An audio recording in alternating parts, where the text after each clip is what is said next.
নারী চিকিৎসকের হিজাব টানলেন নীতীশ কুমার। বিহারের মুখ্যমন্ত্রীর এ কেমন আচরণ? দেশ জুড়ে তোলপাড়।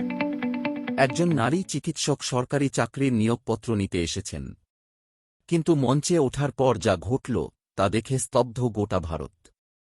খোদ রাজ্যের মুখ্যমন্ত্রী সবার সামনে টেনে নামিয়ে দিলেন সেই নারী চিকিৎসকের হিজাব। ভারতের বিহারের মুখ্যমন্ত্রী নীতীশ কুমারের এই আচরণে এখন উত্তাল সোশ্যাল মিডিয়া। ঘটনাটি ঘটেছে বিহারের আয়ুষ ও চিকিৎসকদের নিয়োগপত্র প্রদান অনুষ্ঠানে। ১,২০০-র বেশি চিকিৎসকের মাঝে যখন এক মুসলিম নারী চিকিৎসক মঞ্চে আসেন, তখনই ৭৫ বছর বয়সী নীতীশ কুমার হঠাৎ তার হিজাব টেনে নিচে নামিয়ে দেন।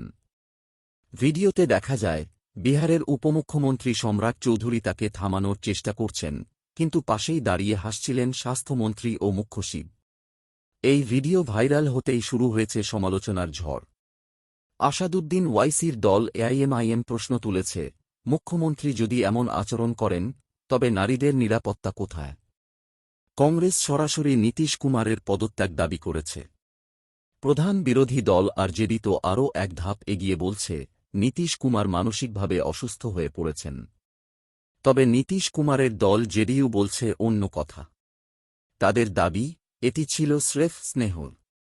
তারা বলছেন, চিকিৎসক সফল হওয়ার পর তার মুখ যেন সবাই দেখতে পায়, সেই উদ্দেশ্যেই নাকি মুখ্যমন্ত্রী এমনটা করেছেন।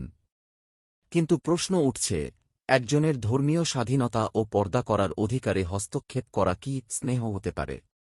এর আগেও নীতীশ কুমারকে নিয়ে নানা বিতর্ক হয়েছে, কখনো আইএএস অফিসারের মাথায় ফুলের টব রাখা, আবার কখনো শোকসভায় দাঁড়িয়ে হাততালি দেওয়া। নীতীশ কুমারের এই আচরণ কি সত্যিই নিছক স্নেহ, নাকি ক্ষমতার অপব্যবহার? আপনি কি মনে করেন? কমেন্টে আপনার মতামত জানান। ভিডিওটি শেয়ার করে অন্যদের দেখার সুযোগ করে দিন। আর দেশ বিদেশের এমন আরও আলোচিত খবরের আপডেট পেতে আমাদের চ্যানেলটি এখনই সাবস্ক্রাইব করুন। ধন্যবাদ।